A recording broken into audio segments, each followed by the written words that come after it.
Hello, great people. US President Donald Trump ordered military precision airstrike on terrorists in Somalia. Why did the government of the United States decide to take this decision? What is the implication for the United States? What is the need for Nigeria? Why is the people of Nigeria, why are they panicking? We'll be dissecting these issues and matters of global security on this episode with your short blog on politics and happenings in the polity, Dr. Omosoladeji. Please do well to subscribe to this channel. I think the best place to start is to read you the tweet of Donald Trump as regards the airstrike in Somalia. And Trump said, "This morning, I ordered precision military airstrike on the senior ISIS attack planner and other terrorists he recruited and led in Somalia. These killers, who were found hiding in caves, threatened the United States and our allies. The strikes destroyed the caves they live in and killed many terrorists without in any way harming civilians. Our military had targeted this ISIS attack planner for years, but Biden and his cronies wouldn't act quickly enough to get the job done. I did. The message to ISIS and all others who would attack Americans is that we will find you and we will kill you." End of the tweet from US President Donald Trump. Now, this military precision airstrike that took place in Somalia, you will recall that Donald Trump has vowed that immediately he's sworn in as president on January 20 that he's going to give the enemies of the United States, he's going to give them serious body heat, that he's going to send them to their creator. And Donald Trump now is living to the expectation as promised. Now, let us link it. Let us make like a comparative assessment of this. Let us come to Nigeria, then we go back to Somalia and also the United States. Now, the first thing that comes to mind when I read this story is that Trump, whether you like it or not, is a performing president.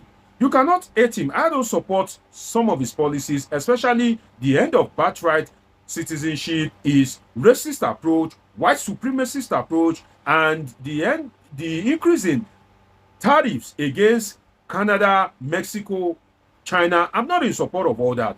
But that would not rob off the fact that Trump is a performing president. If African president, particularly successive Nigerian president, have been performing like this, definitely Nigeria would be better off. Trump was sworn in towards the end of January, and Trump is already doing wonders. He's already performing. Trump is not asking for years. Trump is not asking for years. You will recall when the end bad governance protests occurred, what we hear is give Bola Ahmed Tinubu more time, despite the fact that Bola Ahmed Tinubu took over from an APC government, the same ruling party of Buhari.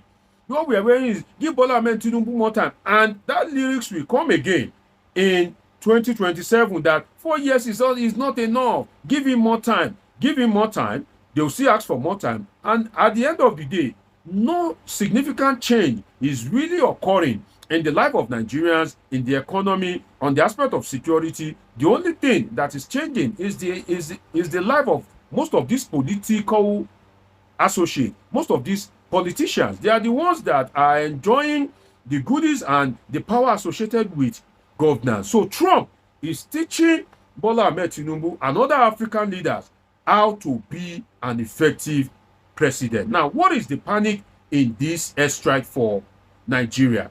You see, the panic in this airstrike is that the people that Trump is targeting, Nigeria has some of them in his territory. Again, the people that Trump is targeting, that is calling, enemies of the United States, Nigeria has some of them, or their associates, or people that subscribe to their ideals and principles in his territory. Boko Haram is in Nigerian territory. Islamic State of West African Province is in Nigerian territory. Bandits, it's in Nigerian territory. Murderous herdsmen, it's in Nigerian territory. So don't be surprised if you wake up tomorrow and you hear that the US military carried out an operation in Nigeria. If they carried out a discrete operation in Nigeria, don't be surprised at all, because after 9/11, after it occurred, you would see that the US has not taken it lightly with these people that has terrorist intent or people that the US suspect that has terrorist intent against it, the US has not taken it lightly with any one of them. And Donald Trump will not stop to attack some of these terrorists. And the way Nigeria is going, whereby everything has to do with politics, has to do with religion, in fairness to Tinubu can really not do so much because his hands are tied by a lot of things. Tinubu wants second term. Is a party leader when they were arguing that Jonathan was using Boko Haram to allegedly depopulate the north. If Tinubu decide to open fire, serious fire on some of these northern states that we have, Boko Haram, ISWAP, bandits, they will say, oh, he wants to use it to depopulate the north as well. So there's a political dimension to it. Tinubu will only just be, acting softly so that it would appear that he's not doing anything, because if he decides to go all out, it has political implications. And some of these people are sympathizers of these, bandits, terrorists, and all that. But one thing that we need to pick from this airstrike is that Nigerian military needs to learn how to operate with precision. Operating with precision is one thing that Nigerian military needs to learn, in the sense that if you look at it, the US carried out this airstrike on Somali soil and there was no civilian casualty. US military, a foreign military came all the way from US to Somalia to carry out a precision airstrike and there was no civilian casualty. Nigerian military that knows the terrain of Nigeria, that they have been operating across the length and breadth of Nigeria, they will carry out airstrike. There will be casualties, series of casualty. Then they will now end it with an apology or it is a mistake.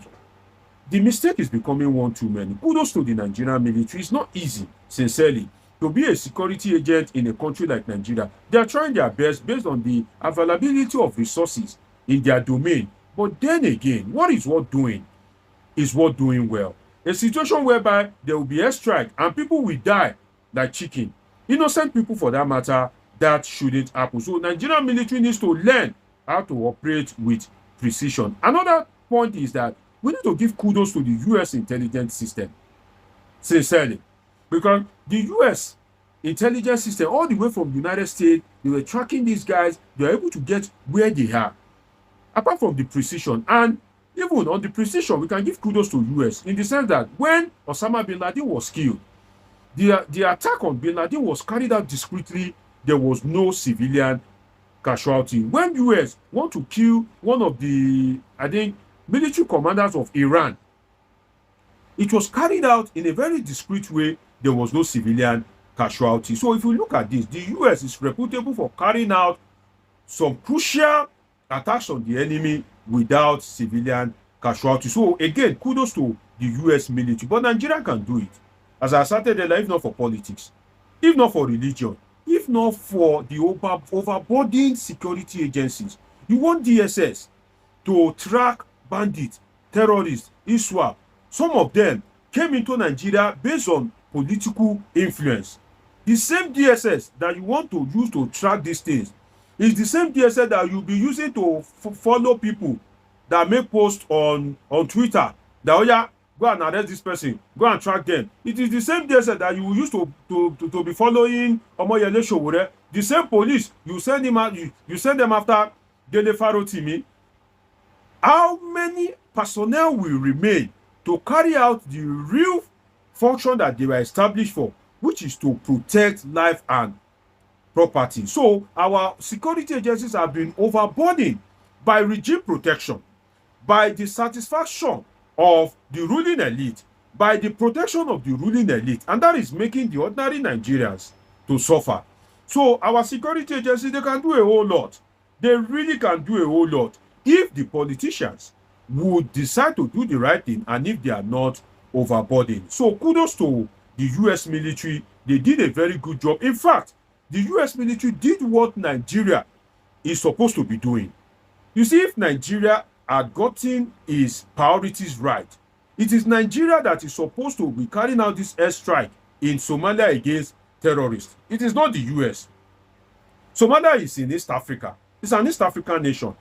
If Nigeria had gotten its priorities right, it is Nigeria that will carry out the airstrike and send those terrorists to their creator in heaven.